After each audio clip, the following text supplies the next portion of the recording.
Mas, sedikit dong Pak elaborasi yang tadi Pak, yang sidang pertama sama kedua, masalahnya apa aja, terus apakah udah ada jalan keluarnya atau gimana? Yang pertama kan yang di Danau Toba kan itu ada masalah kapasitas danau yang kapasitas daya dukung lingkungan danau terhadap berapa jumlah ikan yang bisa diproduksi di situ. Dulu katanya ada studi 60.000 atau berapa lebih, tapi tiba-tiba di tahun 2001 ada Kepres yang bilang 10.000. Jadi itu kan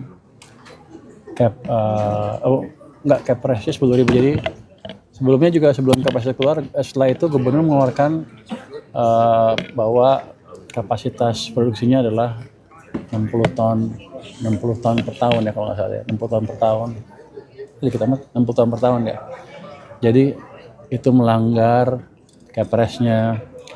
Jadi KPK mengeluarkan surat lah ke Pemda bahwa harus merevisi aturannya lagi. Tapi kan kapasitas yang terpasang sudah lebih dari itu. Jadi kalau dipaksa sana itu akan banyak diberhentikan habis-habisan, termasuk usaha rakyat di sana. Jadi pencahayanya adalah kita di rapat-rapat sebelum sudah ada rupanya yang bilang bahwa akan dilakukan studi, nanti kapasitas sebetulnya seperti apa akan ditentukan dari hasil studinya, studi lingkungan di situ ya, studi daya dukung lingkungan danau itu. Ternyata studinya belum ada.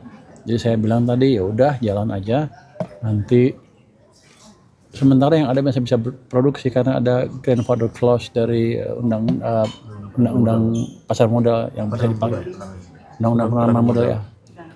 Sampai studinya selesai, saya pikir nggak lama itu, dia bilang tadi 3 bulan, dengan 3 bulan selesai. Biayanya akan dibiayain oleh biaya research BRIN dengan uang dari LPDP. Jadi itu udah clear. 200 ya? Dia minta 200 juta tadi. Berarti di ACC? Di ACC. LPDP di ACC, tadi ketua direktur LPDP yang bilang ada dana. Sebenarnya dana riset BRIN ada banyak sekali yang belum kepake. Jadi kalau cuma 200 juta dibanding dana yang tersedia untuk BRIN untuk riset terus amat kecil. Kalau yang kedua ini ditunda ya Pak? Yang kedua kan ada 2 kasus. Yang pertama yang air jalan kira-kira, terus yang air jalan ada izin yang perlu diurus, izin apa tadi dari KEK itu, tapi itu bisa penggunaan air tanah ya dari Departemen Geologi di Bandung ya.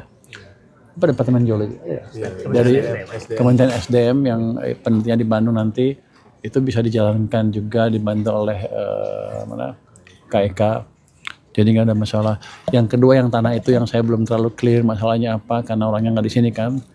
Jadi kita tunggu sampai orang yang datang ke sini, ya, investor dari Amerika, baru kita akan sidang lagi. Nggak lama kok itu. Berarti hari ini dua-duanya perusahaan Amerika ya Pak? Satu Swiss ya tadi ya, yang pertama. Yang kedua perusahaan Amerika. Pak, soal bond market Pak yang Bapak bilang masuk ke pasar itu Pak, Bapak bilang kan 2T per hari ya Pak. Pak ini mau mastiin aja berarti bond market yang Bapak maksud ini bukan framework ya Pak? Maksudnya bond stabilization framework. Boleh dijelasin nggak sih Pak, soalnya itu ada yang malah menganggapnya itu framework gitu. Maksudnya ini memang baru kan? Ada emang kita menjaga. Ada 2 kita bicara masuk melalui framework maupun melalui cash management kita sendiri. Ini baru cash management. Kalau framework nanti saya panggil SMI dan lain-lain untuk ikut. Tapi sekarang belum separah itu, keadaannya masih relatif lumayan lah. Kemarin aja saya sudah targetkan serap 2T hanya dapat 600 miliar. Artinya yang jual juga sedikit sebetulnya. Jadi kita memastikan harga bond tetap terkendali itu. Tapi berarti Bapak udah masuk ya Pak? Udah mulai dari kapan itu Pak? Dari Kamis minggu lalu sedikit, kemarin sedikit, sekarang saya lihat lagi seperti apa. Berapa sih Pak? Berapa sih penerbitan global bond nilainya? Oh, global bond. Enggak ya, maksudnya yang tadi itu dulu. Saya salah. Parah lo, di mana lo? Iya, saya salah. Ya, maksudnya yang tadi. Nanti sore ada press con itu APBN kita ya. Nanti ya habis Soal badan ekspor, badan ekspor katanya pemerintah mau bikin badan ekspor ya Pak? Wah, saya nggak tahu, nanti presiden yang ngomongin itu.